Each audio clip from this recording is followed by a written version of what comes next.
Good morning मैत्रिणींनो. आपल्या चॅनलवर जीवनाचा आनंद, सुंदर रेसिपीज आणि साधेपणाचा आनंद शेअर करते. तसेच घर सजवणे, चविष्ट पदार्थ बनवणे आणि आनंदी आयुष्य जगणे हीच आपली ओळख. तर सबस्क्राईब करा आणि आपल्या आनंदी कुटुंबाचा भाग व्हा. प्रेमाने जोडले राहा. रामकृष्ण हरी मंडळी, कशा आहात? मजेत ना? अशाच मजेत, आनंदित आणि उत्साहित राहा. आता लवकरच तुळशी विवाह चालू होत आहे. मी आतमधल्या साईडले पॉलिथिनमध्ये एक तुळस लावली आणि तिथे वटा करून आता याच्यानंतर रांगोळ्या तुमच्यासोबत शेअर करेन.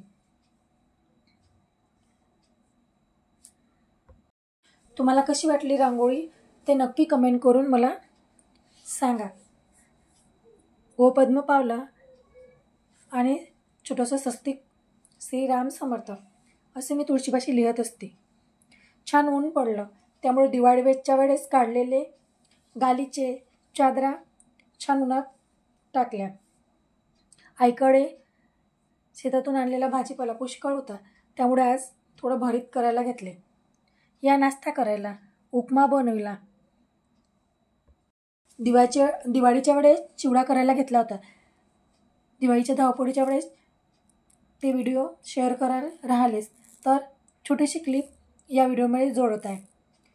चिवडा तयार करताना मी केलेला चिवड्याचा मसाला कशी करते ते आता आपण पाहूया.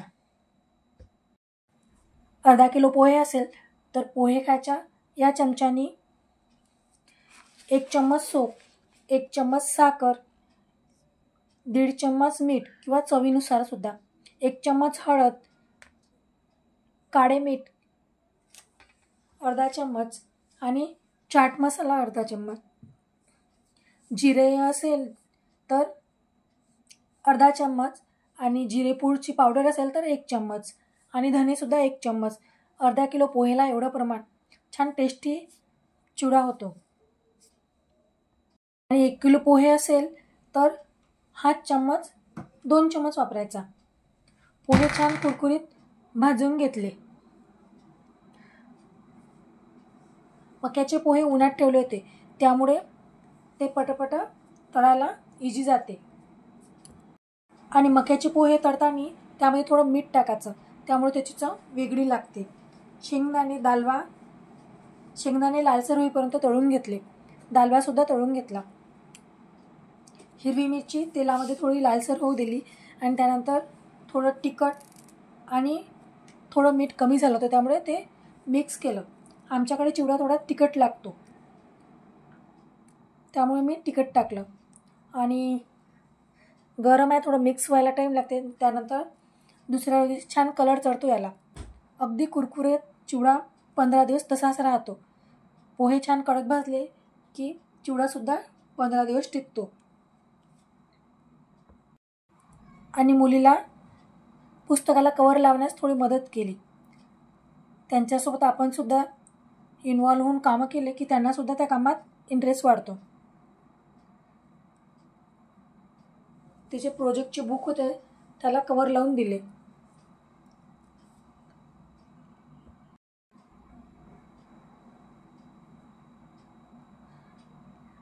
संध्याकाळी भरीत घेतलं करायला.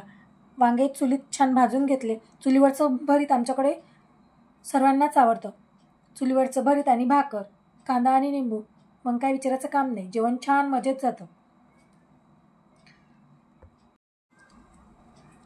आईकडनं थोडे जास्वंदीच्या कलमा आणलेल्या होत्या. त्या लावण्यासाठी पॉलिथिनमध्ये मी अशी माती भरून ठेवते.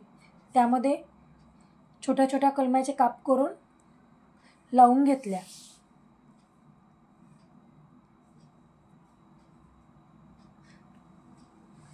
आणि आपल्या घरात मी जसा टाईम भेटेल तसे छोट्या छोट्या कामात नेहमी बिझी राहते त्यामुळे माइंडसुद्धा माझं फ्रेश राहते.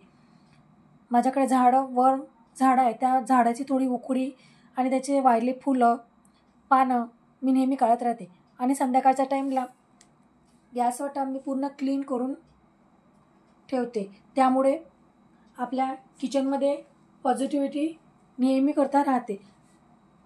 भांडे आणि गॅस हे 2 कामं मी नेहमी संध्याकाळचे क्लीन करूनच किचनमध्ये ठेवते.